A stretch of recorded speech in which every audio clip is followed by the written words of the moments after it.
So what I'm going to do is I'm going to show y'all how to make fruit in the bottom of yogurt using yogurt that you already have.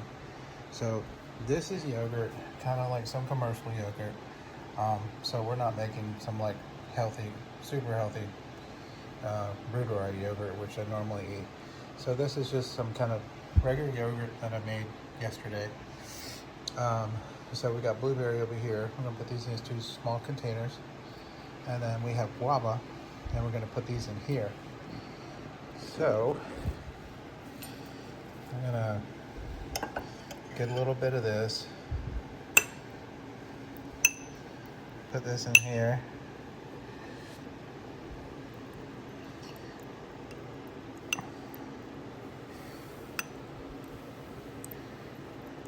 That's good. Add some more. This one. And try not to show the brand.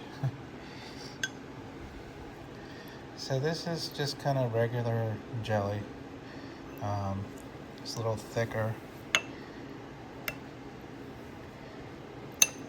Here, okay. So that's got that one. Let's go do our guava. All right, so let's do guava. A little bit of jelly.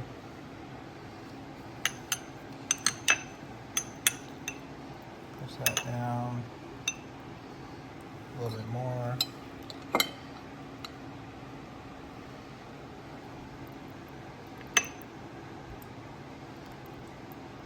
A little sticky, isn't it?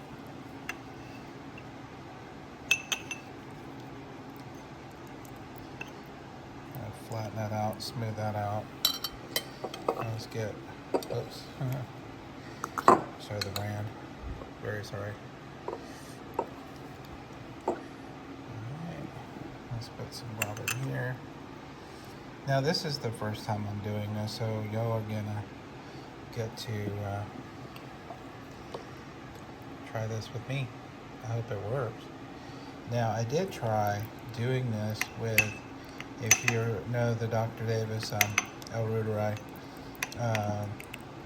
healthy yogurt formula, I tried to do fruit with that, and oh my goodness, it did not work out at all. Maybe if you mix it in, but like this, the cooking time, it was just too long. It took too long, and it came out really nasty. Okay, so we're gonna add our yogurt here. All right. So I've added a yogurt on here. So this is the yogurt I made yesterday. So we're gonna put this in here. Dab it in. Gonna try to flatten that out some.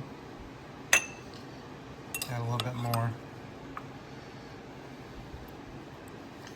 So basically the more the old yogurt you put in,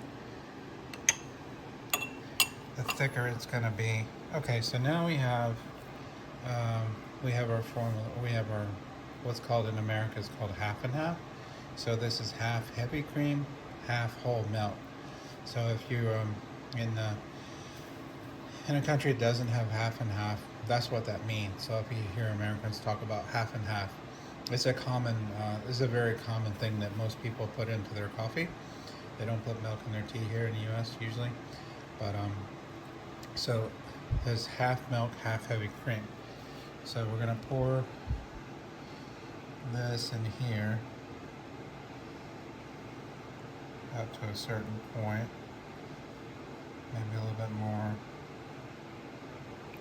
Trying to see this through the video and not make a mess so my wife doesn't get upset. All right,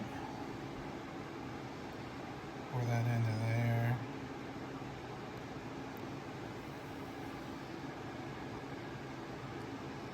That one into there. Okay.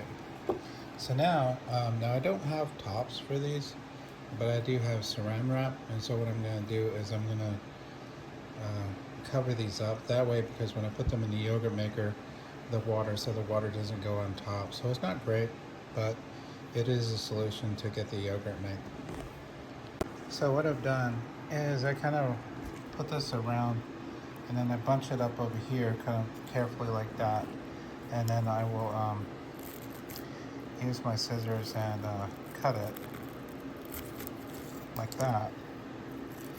And that way, if you try to tear it, then it goes everywhere. It makes a mess.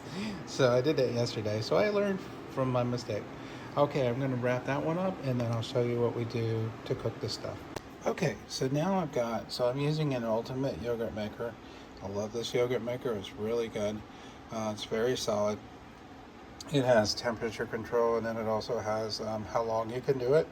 So I've put these 4 in here like this. Now, what we'll do is we're going to add water up to the point, preferably not putting it on the yogurt, up to the very point where the yogurt is. So we need to get it a little bit higher. Okay, so I've added enough water that it's up to the point of where the yogurt is. So I did fill these up a little bit much, heavy on the jam, but you know, the jam's the best part, right? So got this thing filled up. Let's plug it in.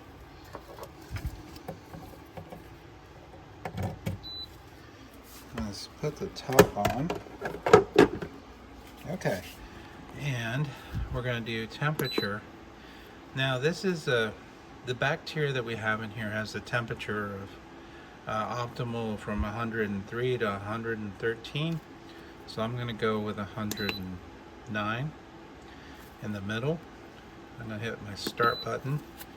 And what I've found is that when I'm using kind of clay pots like this or ceramic pots, they tend to need more time to cook to get that nice consistency of that thick Greek yogurt that we like. So that's it. I'm going to cook this for 11 hours. So in 11 hours, and of course in a few seconds of video time, we'll see how this comes out. All right, we got 8 hours to go. So you can see that. So it's cooking. Let's take a peek. Looks okay. All right. So let's see what that turns out in another 8 hours. All right, so here we go. It's done. 11 hours. Most of it came out pretty well. I haven't put it into the fridge yet, so we're going to do that and then we'll test it out and see how it tastes. All right, so this is our taste test. This is a day after. It's been in the fridge for about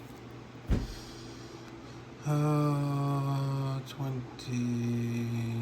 It's been about 8 hours after we cooked it. So let's check it out and see. Looks pretty good. It's got good consistency. The jelly part is holding pretty well.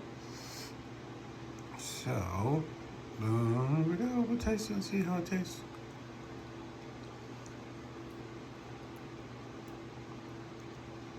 That's good. So that turned out pretty well.